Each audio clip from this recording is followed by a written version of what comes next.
take some.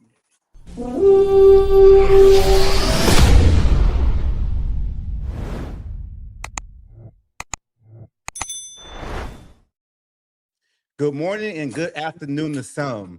Well, if you saw the thumbnail and you follow me on social media, especially X, I have a very special guest, Paul Allen, on the show today. It's much appreciated. There you go, Paul. How you doing today, man? My man, nice to meet you. Where are you located? Because here in Minnesota, we're like sneaking up on 40 and everything's starting to melt and it's getting all slushy and awkward and everything. Then, Mhm. then you know it's going to freeze and then it's going to be icy. So that's our lot in life. Are you in Minnesota?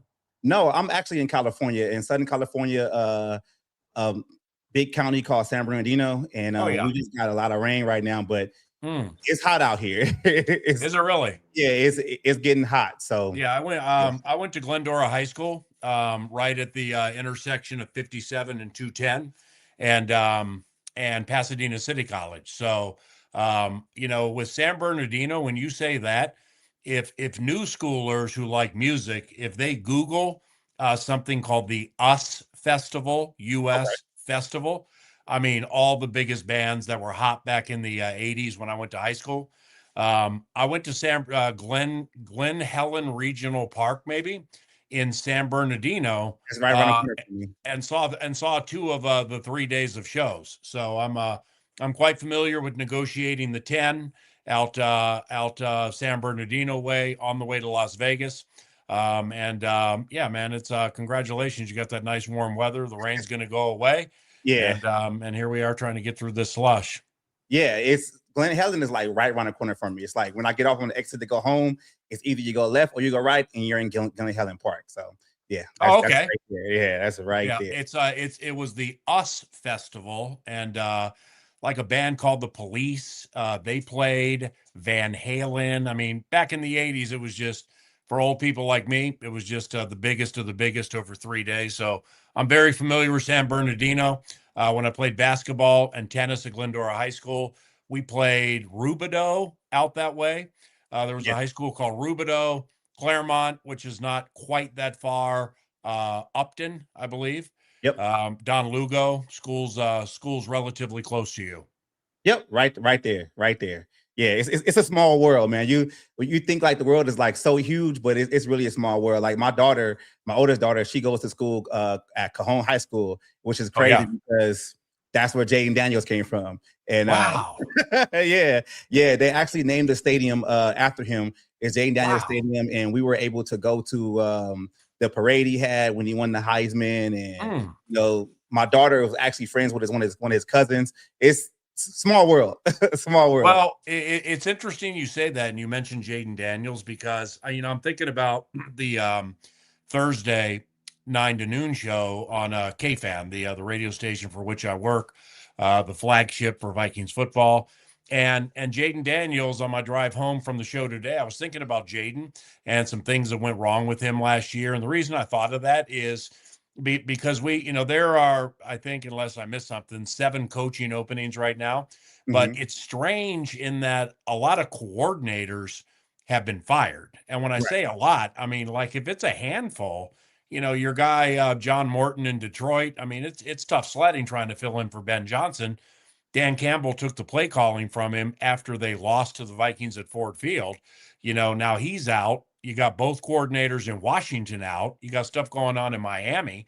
Mhm. And so I was thinking of Jaden because if and or when we talk about JJ McCarthy here, but tomorrow or Friday for my radio show, I'm kind of thinking like if I put together a coach's reel of like clips of, hey JJ, um, take a look at this guy do this, take a Right. look at this guy do that.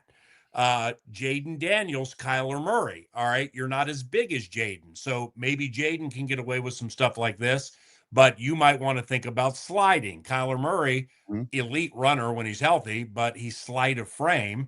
And if he gets hit the wrong way, he either leaves the game or misses games.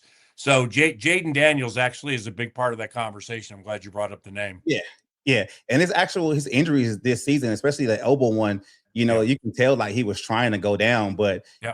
he got turned around a little bit, and his elbow got torn up, and it's like Yeah. with Jaden being so close, Oh, he's the bomb. we watch a lot of the games, and we tune in, but it's Vikings first, so Yeah. yeah. No, he's the bomb. When he came to US Bank Stadium, that Washington defense, I mean, Bobby Wagner and Von Miller are both going to the Hall of Fame. Going to Hall of Fame. But they're both 35, 36, 37, something like that. And I mean, it was an old defense. And at that stage, they were giving up like 390 a game, near the bottom of the league. I think they finished at the bottom. And then Jaden comes back from the elbow, and the defense, I think the Vikings scored 31 on him and shut him out. But Jaden, that's a tough ask to come off a layoff and catch that Flores defense right when it's red hot. Right when it's getting hot, yeah. And then Mariota came into the game after him when he got knocked out, sadly. Yeah, I'm a Jaden Daniels fan, man. Always have been. Okay. So how are you feeling about this season? I know for me, like I flew out there, me and the wife flew out to Minnesota to be, a part of this thing called Skol Fest, that a lot of Vikings content creators do for the first game of the season. And, we were hyped, we want to see McCarthy, especially coming off to the first game with the Chicago Bears, where on Monday night where they came out with the win. And I was just like, oh man, we're going to the playoffs. This is going to be a good season. We actually bought tickets for the Charger game, which was lucky for us. I had 2 years back to back where they came to LA, and I can just say, hey, I'm going home.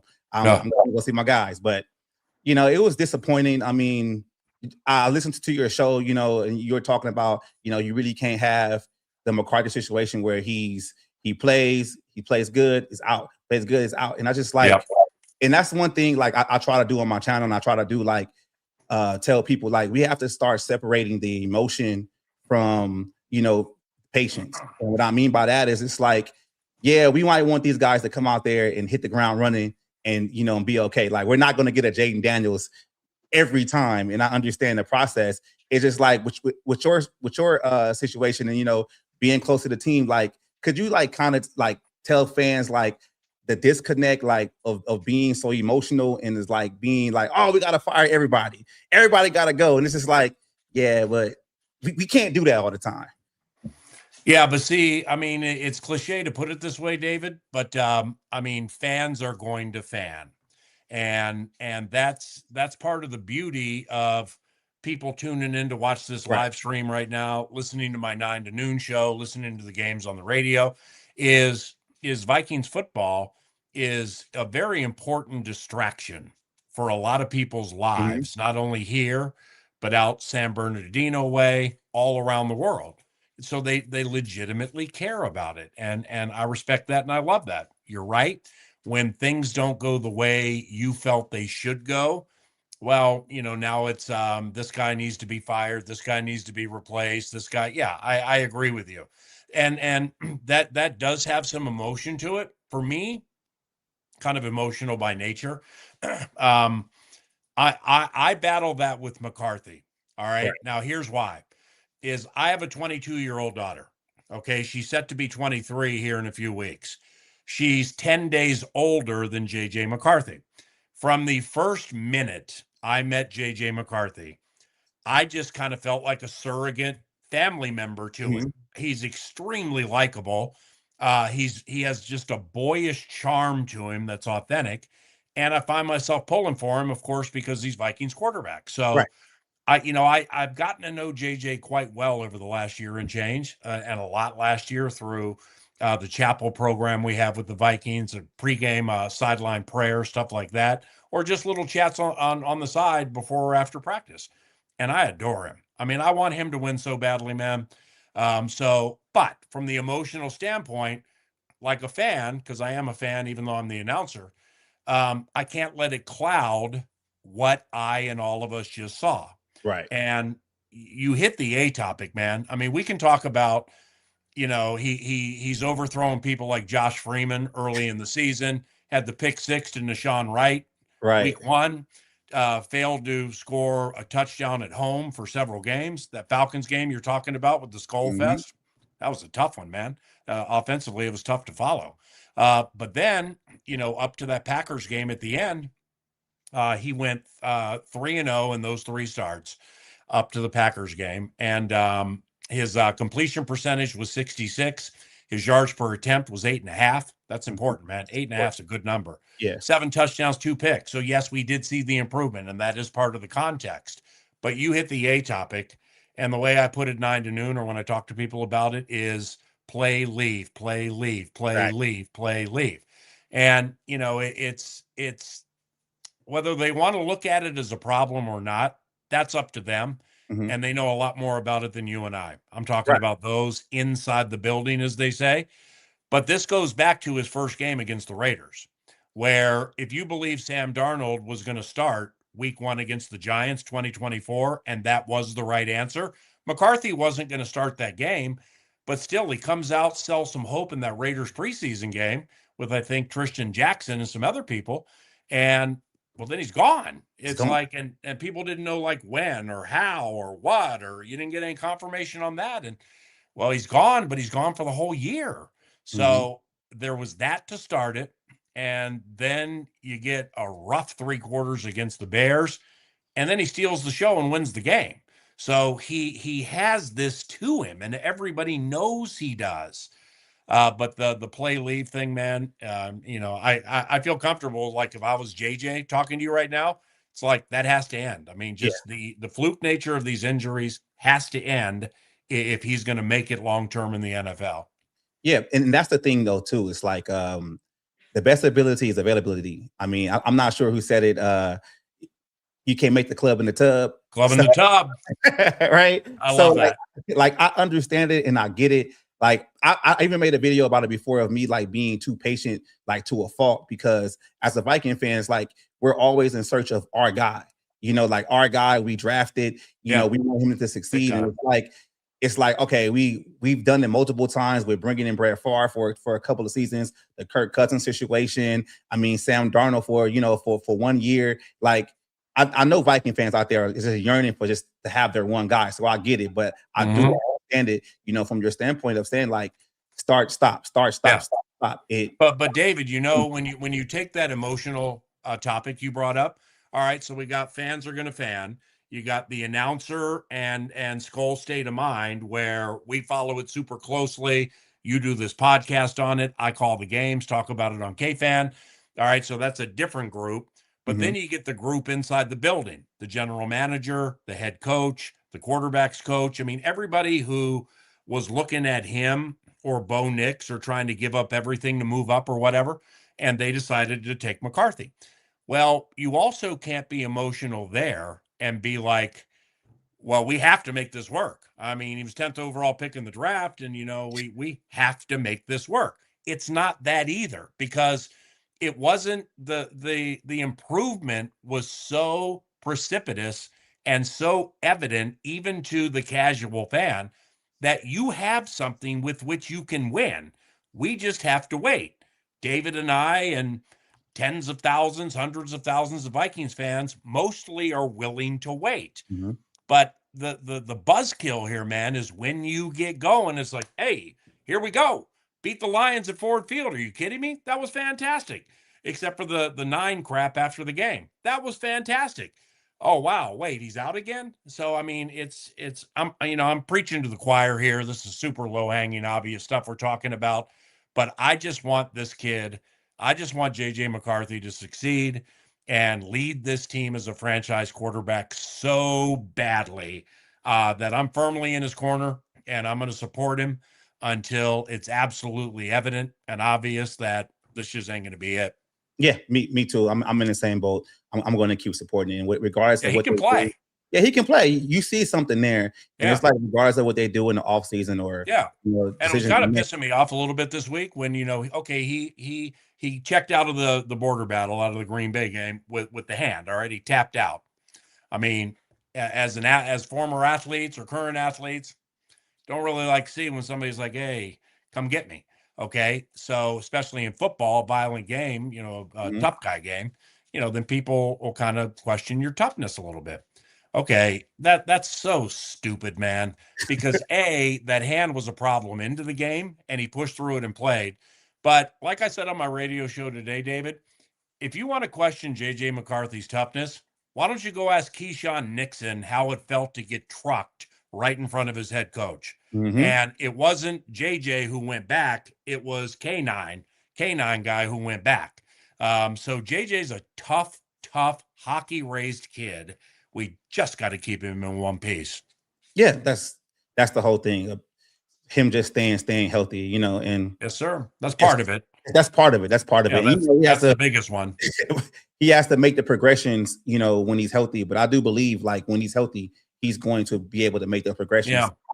Yeah. I'm just being real patient. If you really want to get in the weeds here, man, like in the Packers game, the throw down to about the 5 to tight end Ben Sims, we could take that. Oh God, yeah.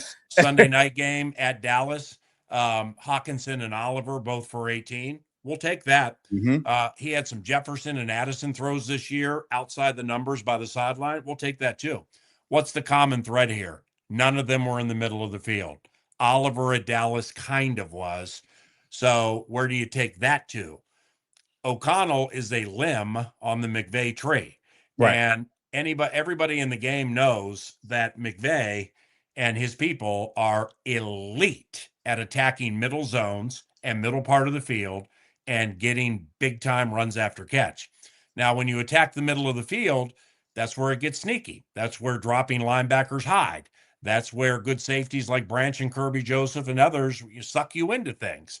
So they kind of stayed away from the middle of the field with McCarthy a little too much for my liking. Discretion is the better part of valor, so he's just probably not ready to expand that part of the tree. But along with staying healthy and playing, I don't know, 10 games in a row and attacking that middle of the field with Jefferson and Addison, man, they are so good in the middle of the field, especially Justin, who makes people miss after he catches it. Yeah.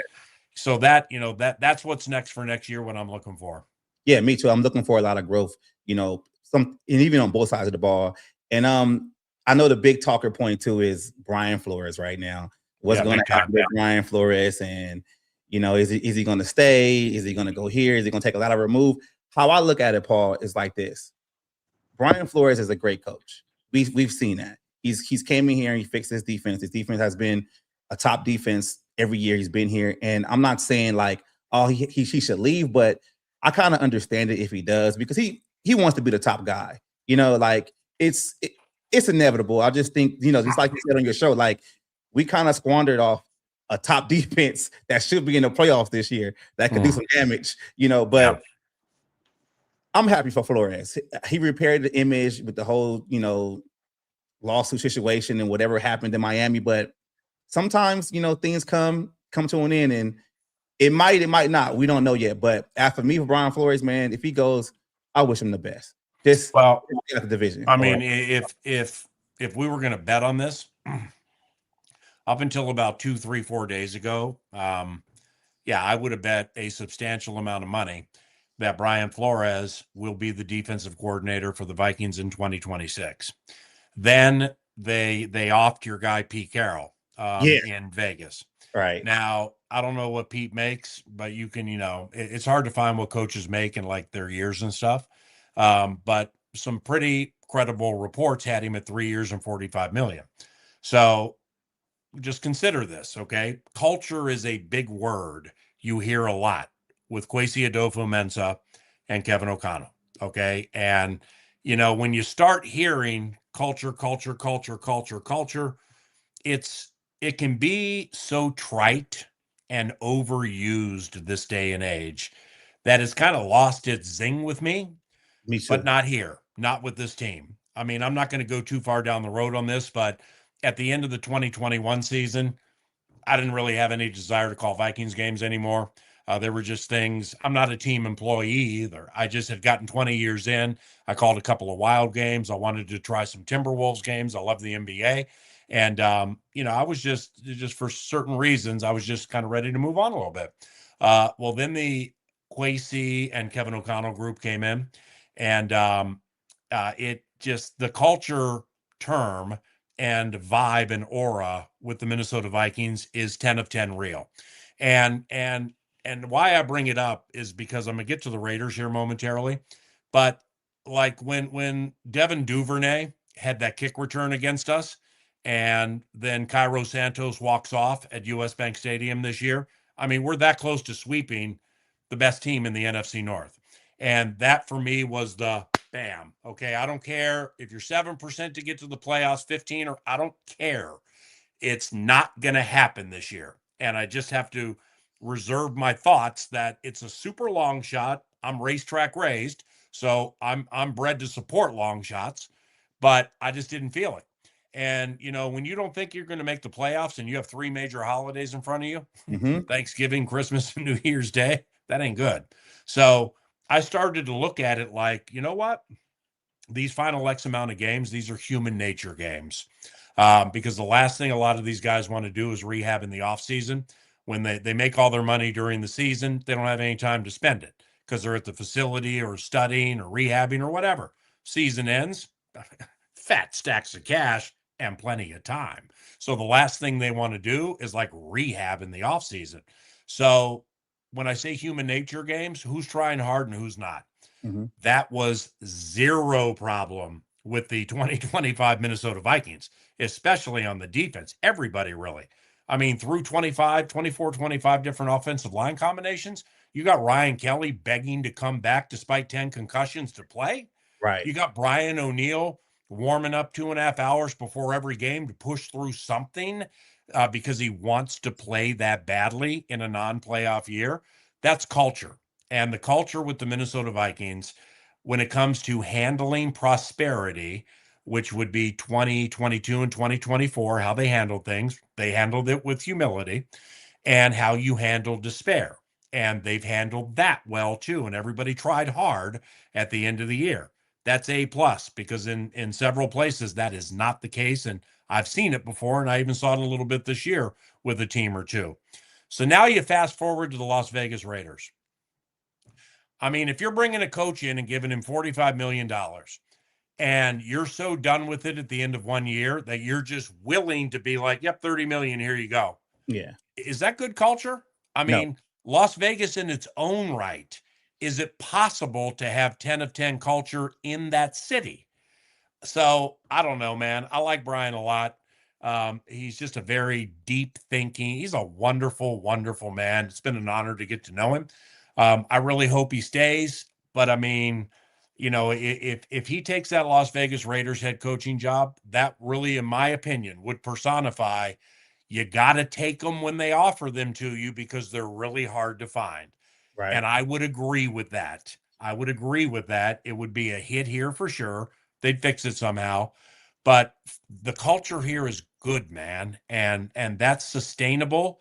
A lot of people make a lot of money off of it. And you just got to be careful when you leave something like that where you go. Yeah, and that's the thing too. Like I see a lot of coaches just following the NFL too, to where just like you said, when they get offered that position, they get it, and then things don't work out because hey, I feel like we have a quarterback problem in this league with quarterback development. I mean, we can see it. I like that. You know, Yeah. we'll talk about that a little bit later. But you go there and things don't pan out, and let's say you're gone in 2 seasons and you're right back to where you are. And I think Brian, for like I don't know him personally, but just watching his interviews and watching his demeanor, he seems like a really smart guy and really calculated. So I feel like for him to go anywhere, he's going to be real picky and meticulous the way he wants to go because as a head coach, like he wants longevity. I mean, we just saw Harbaugh gets fired and he was there 18 years, and it's just like you have to be able to, just like you said, with the culture with the Minnesota Vikings, with that Kevin O'Connell and Kwesi has brought, like you have to be able to do that. And I don't want that for Flores. I don't either. I really don't. Yeah. Brian's one of the most cold-blooded people that I've come across in my quarter century calling games for them. He's cold-blooded. He's quiet about it. He's calculated. You never hear him on a Tuesday press conference after, holding somebody down or shutting them out on a Sunday, bragging, or, he's a very humble man that way. I don't know how he does it. I don't know how he changes that thing every single week, but Van Ginkel, Grenard, Harrison Smith, Blake Cashman, Eric Wilson, Isaiah Rodgers. I mean, you got guys, when they're in lockstep with what he wants, you better hide the women and children, because until you figure it out, he's going to ruin the entire household.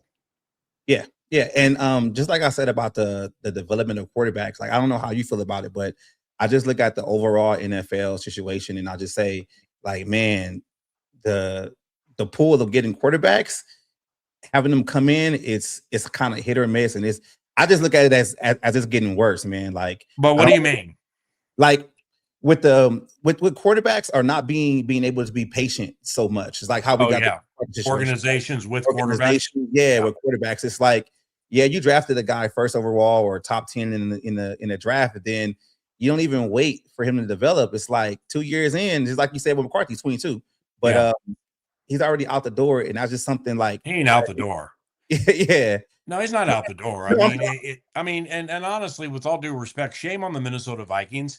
If and they know more about it than us, man. right, But from what we saw and what we know the investment is, shame on anybody who quits on somebody because right, it wasn't the way you wanted it to be at age 22.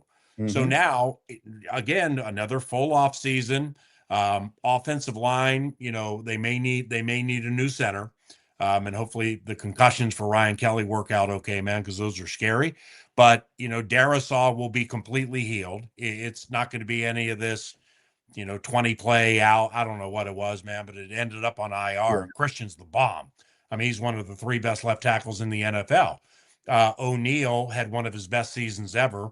Will Fries, there were some problems with Will at times. I'm not trying to make him sound like Steve Hutchinson or Randall McDaniel or anything, but he played all 17 games.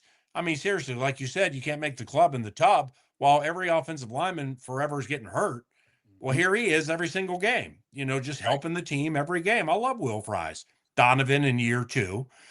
So that's going to help McCarthy. You're still going to have Jefferson and Addison.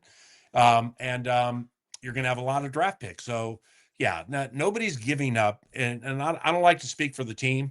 I'd be shocked if I'm on my radio show earlier this week. I'm like handling this conversation. I'm like, well, I make JJ McCarthy a prohibitive favorite to start week 1 next year if he's healthy, like almost 2-1. Um, now if there's a huge trade I don't see coming or an injury in the offseason, okay, well, that changes the whole thing. But ain't nobody giving up on JJ yeah. McCarthy. Yeah, I'm not giving them. What I meant was like other organizations, they just give up so fast. Like you Yeah.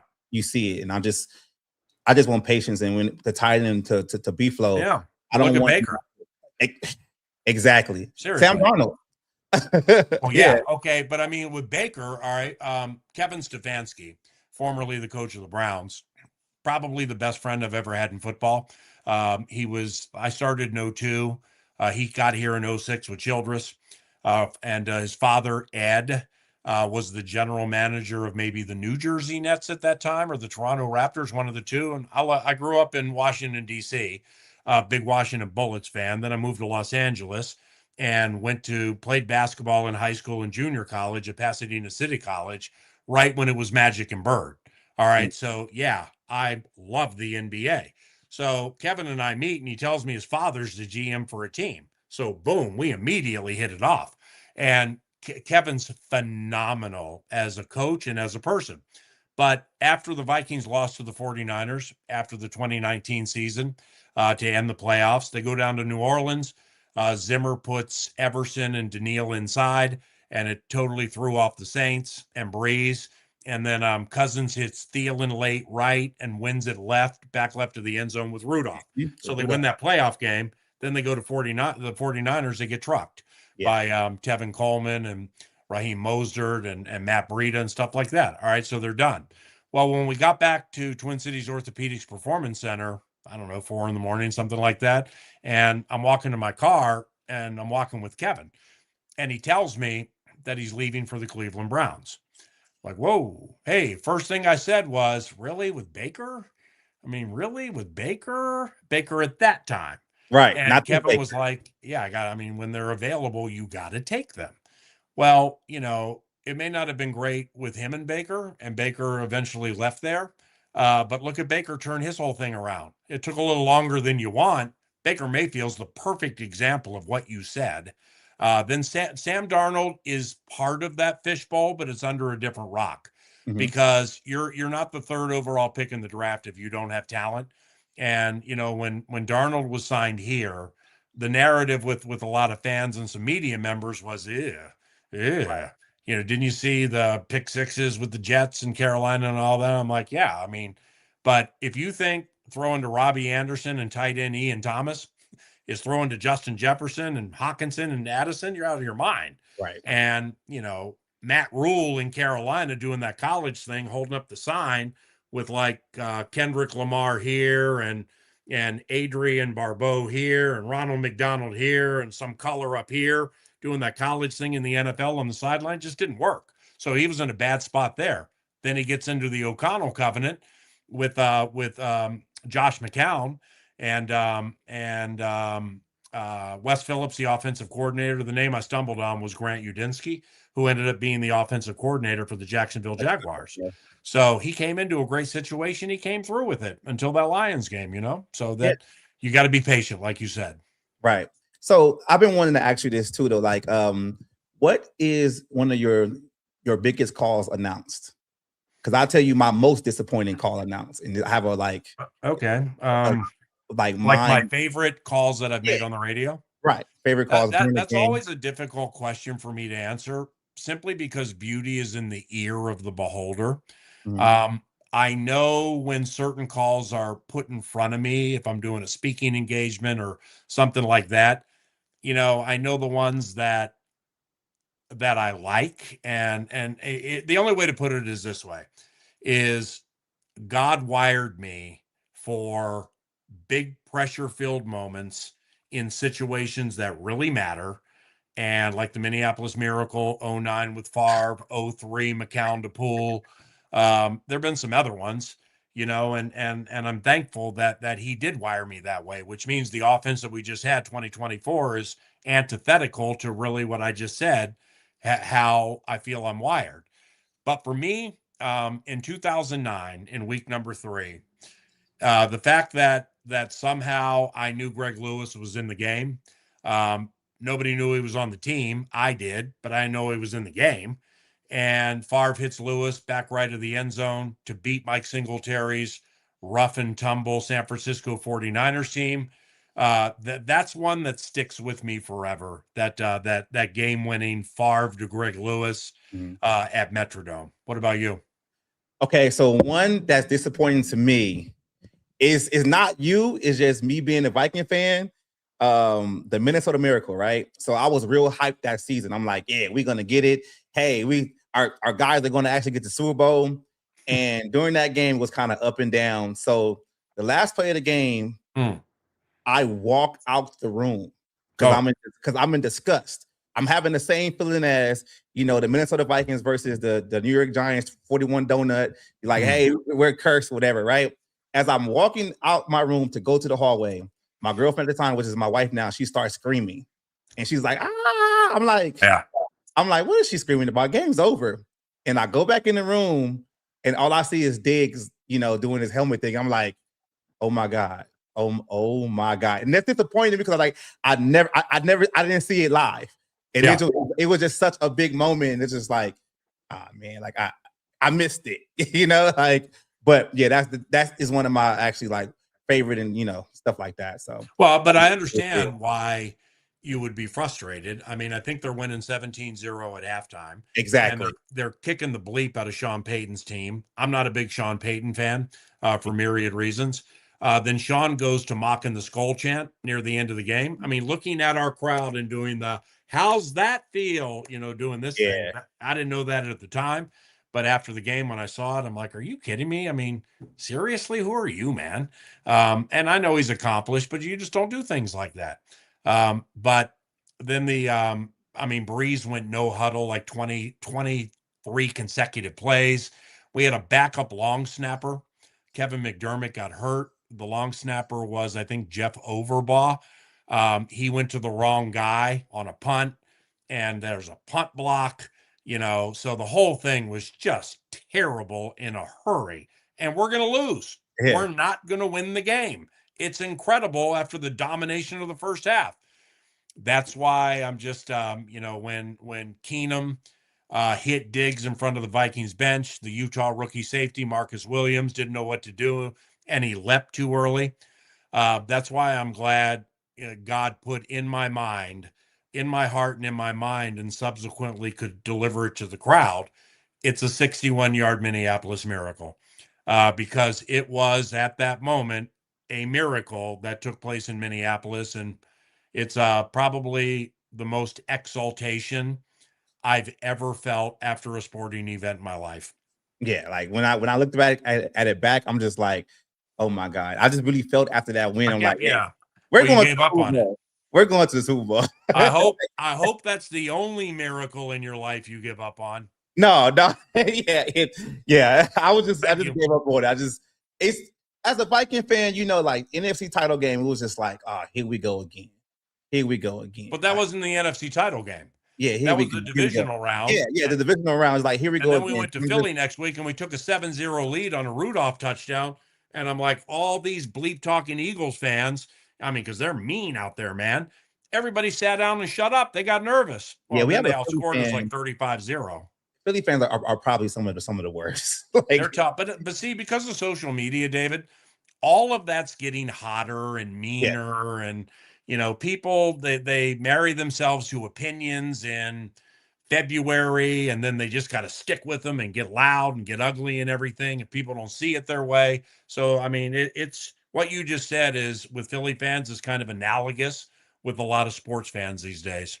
Yeah, I tell my 17-year-old too, like, because she's growing up and she's starting to deal with life, differently from just from being a kid. And I always tell her, like, even if you disagree with someone, just try to listen, because sometimes the most uncomfortable conversations, you learn so much from them. Preach. And you come out of that conversation being a little bit better than what you were when you came into it. And I mean, she's getting it now. I mean, me being a little bit older, I wish I would have had that same, somebody telling me that. But yeah, I do get that. And I embrace it. I embrace the uncomfortable conversation sometimes. Like, I just want to learn. I just want to learn.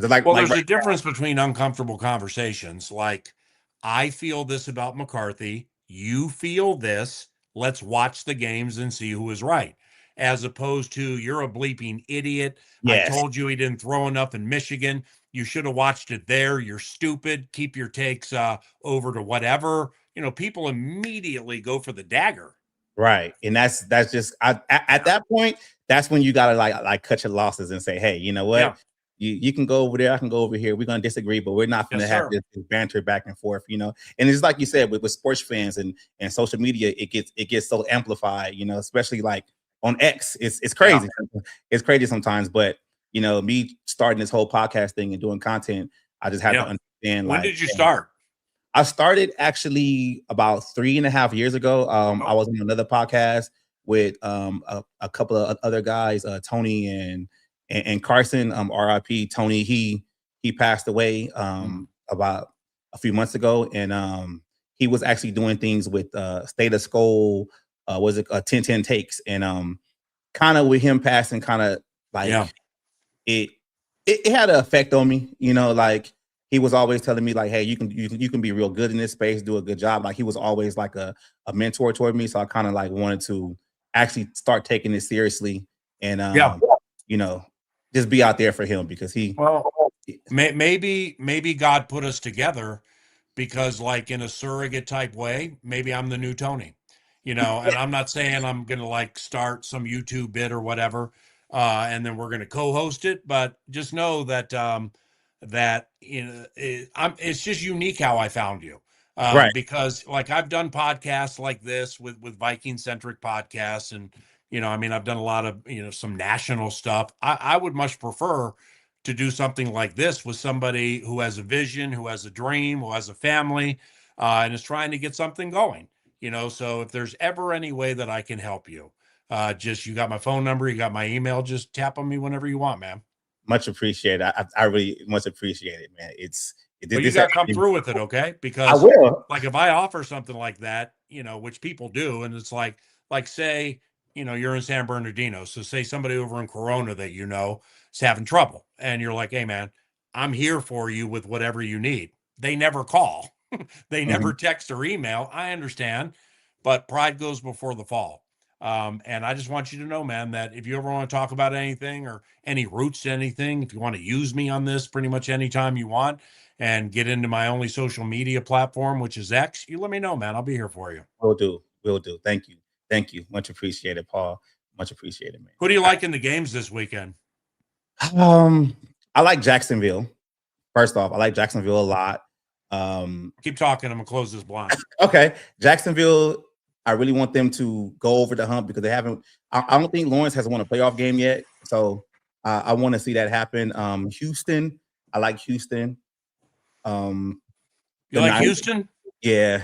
Now you talked about, 40 minutes ago when we started this, we started talking about emotional takes with the Vikings and JJ McCarthy. I'm not, it's when Aaron Rodgers played for Green Bay, there were some things he did that bugged me. And of course he plays for the target at which to shoot in the division, generally the Green Bay Packers. So you want to beat him. Now that Adam Thielen, one of my better friends with the Vikings, has gone to Pittsburgh, I want Adam to win, man. I want him to go out in style. And watching Aaron Rodgers in that Baltimore game and then watching him recently, I mean, he's OG of all OGs. Yeah. And if you just protect him, he still throws about as good a back shoulder fade as you're going to see in the history of the NFL. So I think I'm being a little emotional with this and that I want Adam to win so badly, but Aaron is tied to Adam now. But and I love CJ Stroud. I mean, CJ, yeah, he's one of the people for other teams with whom I'll pray before games with my sideline ministry game day. But so I just adore him, man. I really do. He's a genuine article. But I mean, it's just, I know A-Rod is old and I know CJ's inexperienced. So you got to take those two things and be like, how much experience can the old guy call on against Daniil, Will Anderson, and this fast defense compared to, hey, this guy still has a lot to learn, even though he's super gifted. He's on the road, they're loud, and he's going against a guy who's won a Super Bowl. It's a fascinating game. I give Pittsburgh a decent chance to win that game. So I'm glad you brought up Adam Thielen. How did you feel about the situation? Like I was hoping that Adam Thielen would have been included, with the whole CJ Ham and Harris situation. Like, well, that's a good call. I'm just like, I understand what Thielen wants about that. Like, I'm not mad about it. Like, I still love Thielen. Yeah. The crazy part about it is my jersey collection are receivers and cornerbacks, right? Chris Carter, Randy Moss, Adam Thielen, Stephon Diggs, Justin Jefferson, Jordan Addison. Like, for some reason, I just it's always the tandem receivers. So I kind of felt like, man, I really wish Thielen was a part of this last game against the Packers. Yep. Get a proper send off. But I do get it. I do get why he wants to do what he wants to do. I actually chatted a fair amount with Adam before the Seattle game, and then he left. I think it was after that game. And the way I put it to Adam, and I would not share this unless I'm treating it like Adam Thielen or his family are watching. Paul completely told the truth, and it's nothing that's like incriminating to anybody because my opinion was asked of me on that trip. And I told Adam, we went back to the Carolina, moved to Minnesota. And I said, honestly, in my heart, Christian to Christian, friend to friend, the way you laid that out for me, I thought it was a little selfish. Okay. It was a little I, not thy, how you kind of got out of Carolina. Now, so you come here and Addison's gone and then Addison comes back and, Naylor's good and he's fast. Well, now all of a sudden Adam's not playing. So, to request to go to somebody who has a chance to win a Super Bowl, I don't think that's selfish. I think it's somebody who's given a lot to the NFL for many, many years being like, you guys aren't using me here. It's almost like, do you mind if I go say here, here, here? And he did. So did it ruin? It didn't ruin the end of the season festivities with 22 and 30. Would have been nice to have 19 part of it. I didn't think about that. Very good point. But to see the joy on Adam's face, after the rookie missed that kick. And I'm sorry for the rookie he missed that kick, but that's just how the game goes.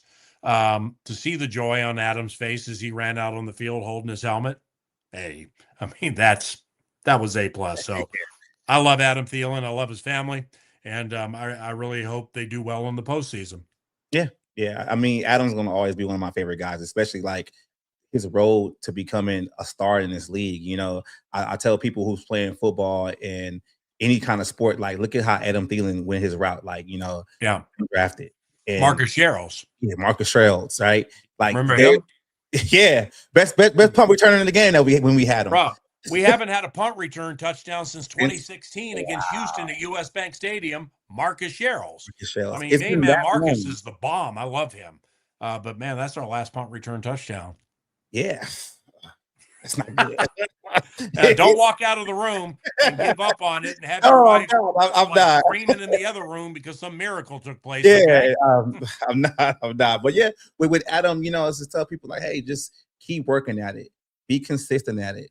You know, sometimes it's not going to work out like the first time, but you keep going. And look at this guy. You know, he still playing. You know, he's still out there. You know, wish him the best. And the NFL is a spot that works. But you know, where you can be under it now. I mean, Adam and Marcus, and I'm sure you know this, but for those who don't, Adam and Marcus were not even invited to rookie camp. Okay. So they had to try out against a bunch of people to make it to rookie camp, to make it to the next step. And you talk about being consistent, listening, and I mean, you got to be gifted to do it, and they both were. But I mean, the journeys they took were unbelievable. But in football, you can do that undrafted, you know, and like Ivan Pace Jr., you know, he was undrafted out of Cincinnati. Well, you know, it's Ivan. They stopped using him on defense near the end of the year. So why is that? Is it because Ivan's bad? No, it's because Eric Wilson played out of his skin. I mean, that move for Eric Wilson for $2.6 million by Kwesi, I mean, that was just a phenomenal free agency move. And yeah, I know, you know, like the kids would say, don't at David, don't at me. Yeah, I know draft picks need to be a little better around here, and hopefully they will this year.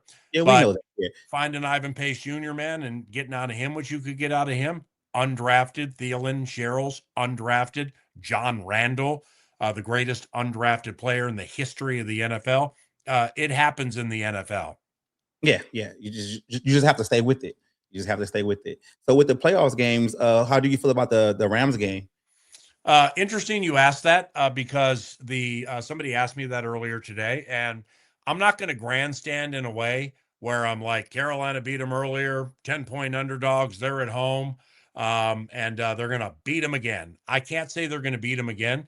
What I can say is in reading up on the Rams now, because sadly I have a lot of extra time to read up on other teams. The Rams, it's taken them a while to get going. You know, now they're going to get Devontae back, and that helps a lot. Devontae Adams is one of the great route runners in the history of the NFL, and he's still really good. So that probably will change this. They're slow starters. I think Carolina is going to give them a handful until some part of the third quarter. Then I think whatever's going to raise to the surface, and I think LA will win that game. You know, the Packers Bears game, not just because we're in NFC North country. I mean, it's such an intriguing game, man. Yeah. I mean, look at Ben Johnson. Not only did he elevate that team from last to first, the way Caleb Williams plays compared to the way he played last year because he got sacked a million times. I mean, yeah, you got my applause for that. But he ruined the Lions. I mean, the coordinator to replace him got fired already. So, I mean, think about it. He ruined another team in the division simply by leaving. They finished last. So I got a lot of respect for Ben Johnson and that group. But, you know, I don't know if you know this or not, but when the Vikings went to play the Giants this year, we had some charter plane mechanical problems.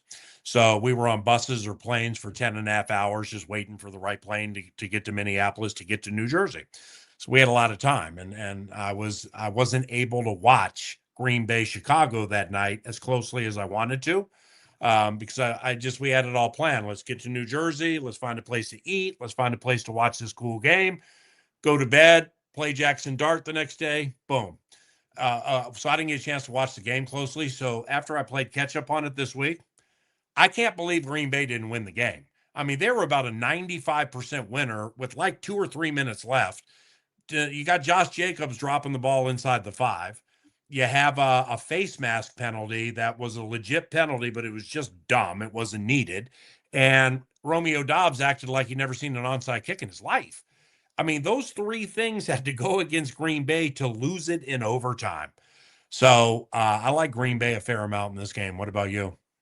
Yeah, I like Chicago. Yeah, I understand. It's 50-50 game. Yeah, I like Chicago. I mean, Green Bay, I do like Love and Jacobs and Matt LaFleur and all those guys, but I just think that just to go back to what you said about the job that Ben Johnson has done this year, you know, I mean, in my opinion, he's coach of the year to come in and do that with Caleb, because it's just crazy. Like the narrative around Caleb this time last year was like, oh, he can't really play. Now I've always saw that in Caleb, like, hey, this kid has something, and you know, it's just you just need the proper people around you to bring that out. And I want to see the Bears. I want to see the Bears succeed. Like I not win the Super Bowl, because I don't want nobody in our division to win Super Bowl before we win. I got it. But I just like for Caleb and Ben Johnson, like that's what I'm going with there, you know. Yeah, I wouldn't be surprised at all. But you said something a little while ago about your daughter, your 17-year-old daughter, and conflict. And it's like, you know, you teach her, whatever her name is,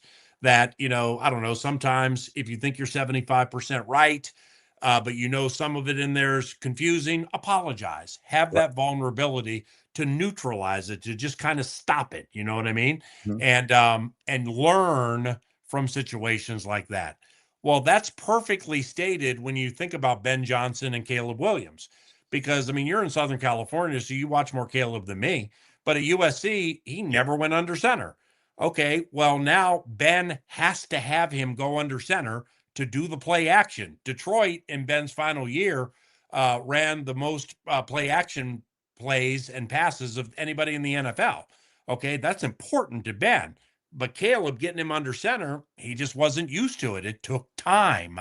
And they finally got around to it. Now he does it pretty well, if not very well. But Ben and Caleb, they butted heads, man. And maybe they still do. But when I saw Caleb Williams, when I saw Caleb walk into Levi Stadium before that Monday night game against the Niners, when I saw him come into that game with I can't remember the name of the school. It's in Asheville, North Carolina. He had a Ben Johnson high school football jersey that he walked in, like how they get off the bus and the cameras are there.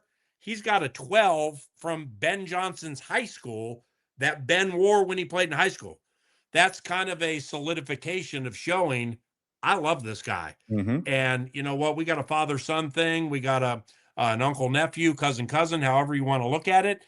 And we butt heads, but we love each other. And that's going to go a long way. Yeah, it's going a long way. Like, especially like when you have a relationship between head coach and quarterback. And even though, like you said, like even though they're bumping heads, they're actually learning and actually getting better. Like the Caleb we seen on week 1 is different from the Caleb we see, you know, going to the first to the on this wild card game. So yeah, that's what I got. You know, Chicago. Sorry, fans, I'm not picking you guys. I'm not. I don't. I mean, it's not. I mean, I don't bet, but like if I was, it's not like I'd put the whole thing, the whole proverbial farm on Green Bay. It just I didn't realize until I looked at it recently.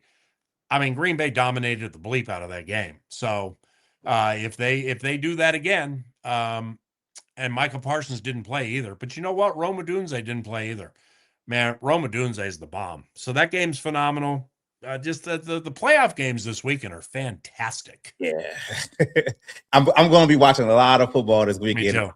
I can't wait. Like I'm going to be glued to the TV. I actually have a 3-year-old daughter. She's learning things right now, and she's getting into like me watching, you know, football. And we have a ritual like every time the Vikings play, especially at 10 o'clock our time. We got to have omelets and we got to have biscuits. We got to have everything. That's our ritual. Every time we have that, like we think that that helps them win the game. So Yeah. Yeah. you Does know, she have like a little Vikings jersey or something that she wears? she has a Vikings backpack and like a couple of Vikings shirts. And like every Like time we football go, games become Dora the Explorer, and yeah, every other team was Swiper. Hey, Swiper, stop swiping our victories. yeah, it's like every time we want to go somewhere, she's like, I my Vikings backpack. We're like, no, no, no, no, no, no, no, no. That's for special occasions. But yeah, Yeah. that's I how we love that, man. You're a good dad. thank you, thank you, thank you. I mean, my oldest daughter, she's more of a Raider fan. So I mean, Mhm. that's Oh, may because of God be with her. yeah, that's because my dad's a big Raider fan. So she Yep. kind of took after him. But Even yeah, in Las Vegas? even in Las Vegas, Wow. even my Yeah, Las because Vegas. when I lived in Southern California, right after I wrote for the Pasadena Star News and San Gabriel Valley Tribune. And at that time, the Raiders played at the Coliseum. And, I mean, it's like it's the Rams played in Anaheim. I'm Mhm. from Washington, D.C., so I was a Redskins fan. And through a divorce with my mom's divorce, I moved to Southern California. I didn't really have a team, so like I would watch them from afar, but I got a chance to go to a couple of Raiders games at the Coliseum. Whew. I mean, we just talked about Philly fans a little while ago. Yeah. I mean, you better be careful in that crowd right there. Near the campus of USC, near South Mhm. Central. Yep. I mean, it got nasty in those stands, man. That's where I grew up at. I'm originally from LA. Like our house was probably, I would say, a few miles from SC's campus. Yeah. So, you What, know, like by Florence or Slauson? I grew up off of Vermont Yeah. and Century. So Figueroa is the street like Amen. right behind us. And Yeah. Figueroa is the biggest street in LA. It takes you all the way, Yeah. all the way down to downtown. So Yeah. Well, I'm gonna date myself here a little bit. Um, in 1989 to 93, when I wrote for newspapers, part of my job was covering horse racing. Okay, thoroughbred racing, think Kentucky Derby, and Hollywood Park Hill Park. in Inglewood, right next to the Forum. I mean, that was my work spot 5 days a week for Mhm. like 6 months out of the year. Well, so it's the place where SoFi Stadium is Highest now. now. Yeah. And so therefore, I know those roads. I know Vermont, Slauson, Florence, Mhm. Manchester, and the best ways to get to what was Hollywood Park at that time. One of my favorite restaurants, Roscoe's Chicken and Waffles, Waffles. right, was located right off Manchester. So that would be the place I would either stop before work or after work. But they've done because we were there last year for the Chargers, but then the Thursday night the year before when Darnold had the face mask and your guy Trey Blake and his staff missed it. So I've been there several times now. Man, they've pumped a lot of money into that part of Inglewood. Yes, Holy they have. cow. It's Yes, not they have. nearly what I remember, like Sunday nights on Crenshaw Boulevard. I mean, that with the nice cars and the cool people and KJLH and stuff like that. I Mhm. mean, a lot of my friends and myself, we would find ourselves there, and that still takes place, but it's just different and cleaner and safer. And Mhm. man, they've done a really good job with that part of Inglewood. That's crazy, Paul. You're referencing my whole childhood. Well, you Like didn't think I was going to hit you with KJLH, did you? AJLH, yeah. Like I used to when I was a kid, we had an apartment with my parents, and it was off of Kelso, and Kelso's a street that's right there by the Great Western Forum. So Yeah. like when you said Hollywood Park, like Yeah. the Hollywood Park back in the day, Mm. like off of Manchester Century, like that's my Oh, whole area. That's where I grew up at. yeah. Only And reason that, why, that street, Kelso, was named after a super famous horse that ran at Hollywood Park oh named wow, I never Kelso. knew Yeah, that. they got some streets around there named after, I don't know if you have like Affirmed or Seabiscuit or Secretariat or whatever, but Mhm. I do remember Kelso. Yeah, we stayed in an apartment off Yeah. of Kelso. That's crazy, I all that was loved it, there. man. I was there all the time. There are a lot of facets of Southern California I don't really want anything to do with anymore. The 405, even back in the 80s and 90s, was bumper to bumper, man, all the time from the valley all the way down past Santa Monica. But there's so much charm to that part of the country, man, and Newport Beach and Huntington and Balboa and Long Beach and even Rehoboth and or not Rehoboth, Redondo, places like Redondo. that, man. It's such a gem. Yeah, yeah. I miss being home sometimes. I keep telling my wife like I need to go home a little bit more. My dad's still there, so when we visit. But Yeah. yeah, it's like you said that they pumped a lot of money into that area where the stadium is at, and Blew me away. They've been planning it for years. I remember when they first like took a lot of things apart and they started the businesses up there, and then they announced the stadium. It's like no more Hollywood Park, but I guess they got SoFi now, So Right. it's amazing how things just change. Like Roscoe's Chicken and Waffles was a standalone store when I worked there. Well, now it's a chain. I mean, they're all over the place, and that's cool. I mean, I still like it, but the chicken and waffles, like I grew up on in Washington, D.C., it's different now that it's a chain, and I still like it. I went there last time. They've kind of reduced their menu a little bit. Yeah. But that just, man, that, when we talk about, when you bring up Vermont and Florence and things like that, Figueroa, I mean, that brings up vivid memories for me.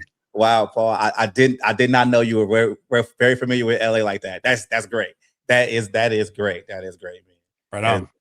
So before we get out of here, Paul, you got anything else you want to say to the fans? I mean, some people have been asking to ask you a comment, but they didn't. Sure. You got any questions? I can answer them. Yeah, anybody in the chat, if you have a question for Paul to ask real quick, just send it and he'll ask it. So hopefully you guys can bring that real quick. Yeah, you're much better with stuff like this than me. I wouldn't know where to find the chat, but I mean, if I can find them and see them, then I got a few more minutes to answer some questions. But I mean, I think you hit on I mean, with McCarthy and Flores and drafting better. Yes.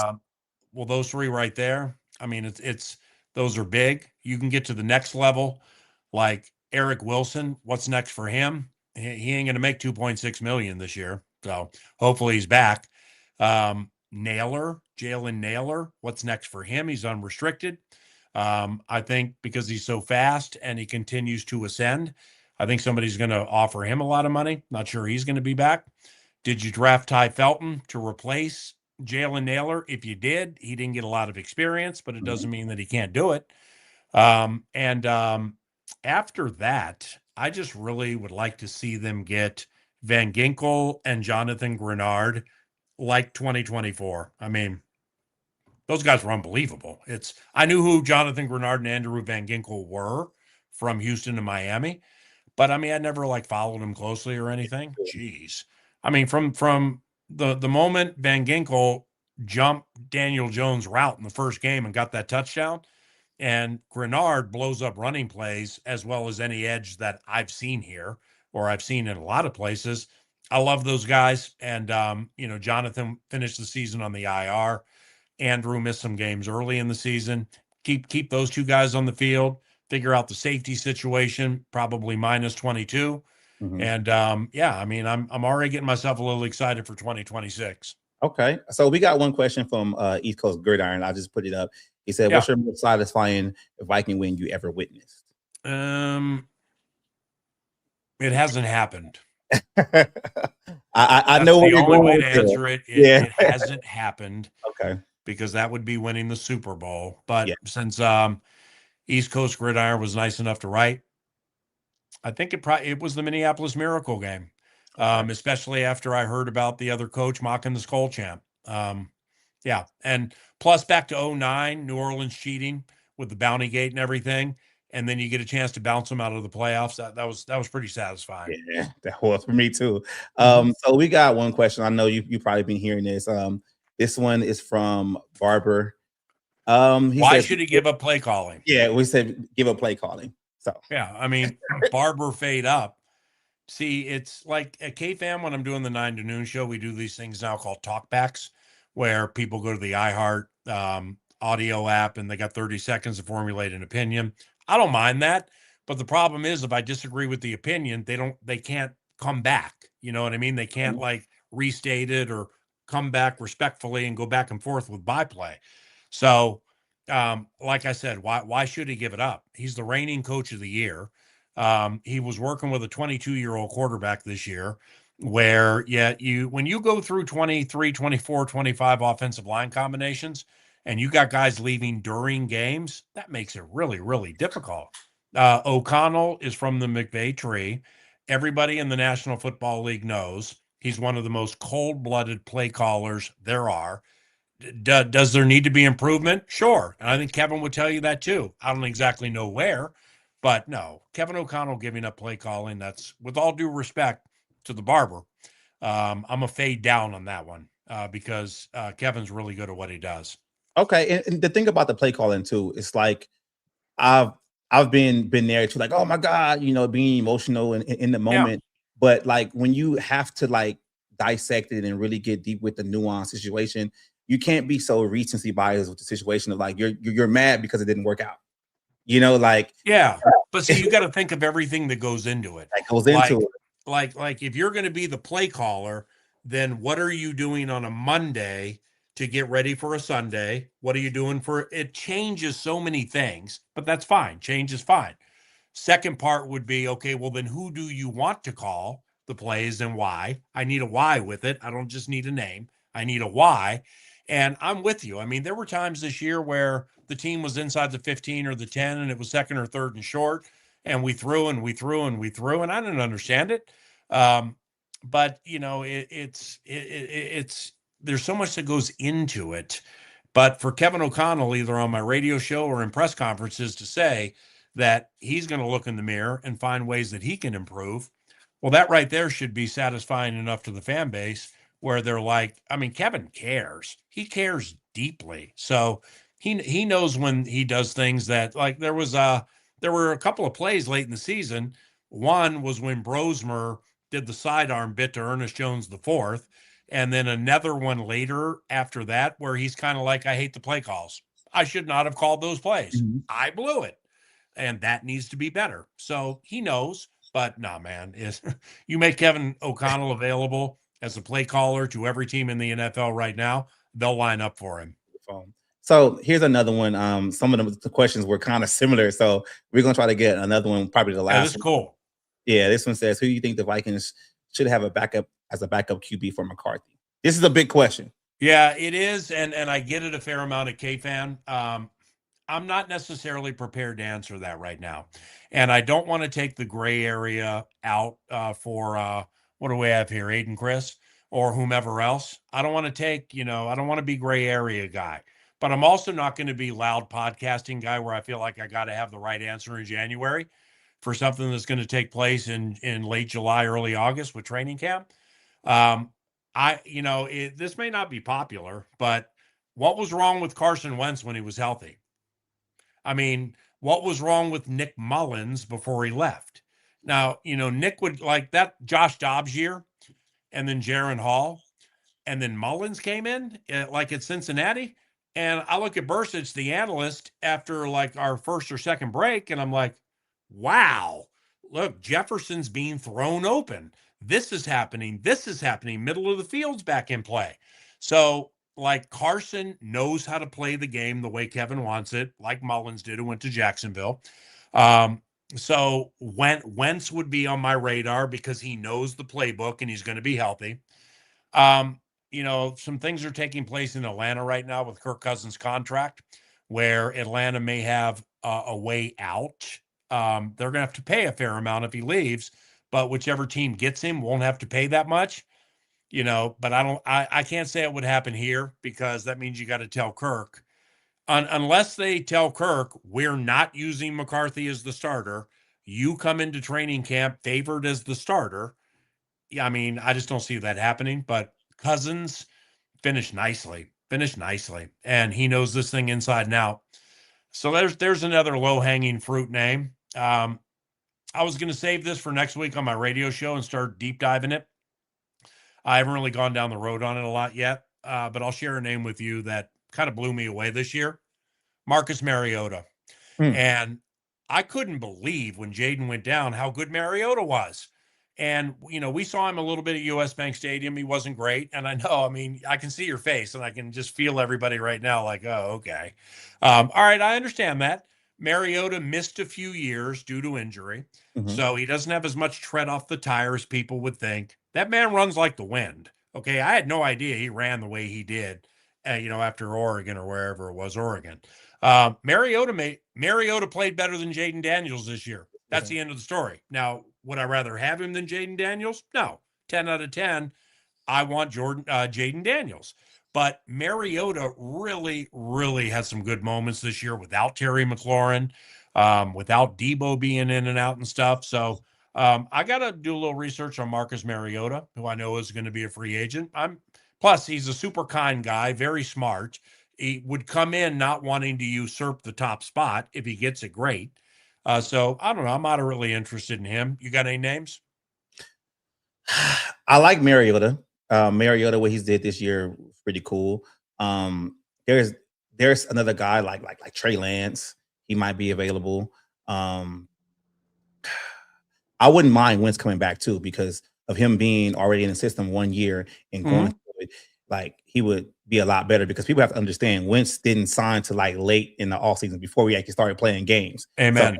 So, like that was a big deal. That matters. It matters a lot. You Yes. didn't go through a whole training camp. And I just think like the one thing with me when it's the backup quarterback, I just will want a backup quarterback that's going to be here for multiple seasons. I like to talk about Ben Johnson in Chicago. I like what they did, with their backup quarterback. They basically have him in place, for years to come. They don't have to worry about that position, for a couple of years. And I think like in football, especially when we talk about, we already had a 17-game season. We're probably going to go to 18 games. Like quarterback is the biggest position in the NFL, and you need to have a backup to actually play a couple of games if you're starting down. So the names, I believe the coaching staff could get these guys, up to speed. I just would want them to be here for more than two seasons, not just on a 1-year deal. So that way we have some stability behind McCarthy. Well, I know Max Brosmer didn't generate a touchdown. All right. And it wasn't great. And again, I'm being kind of emotional with this because I really like Max and I want to see things go well for him.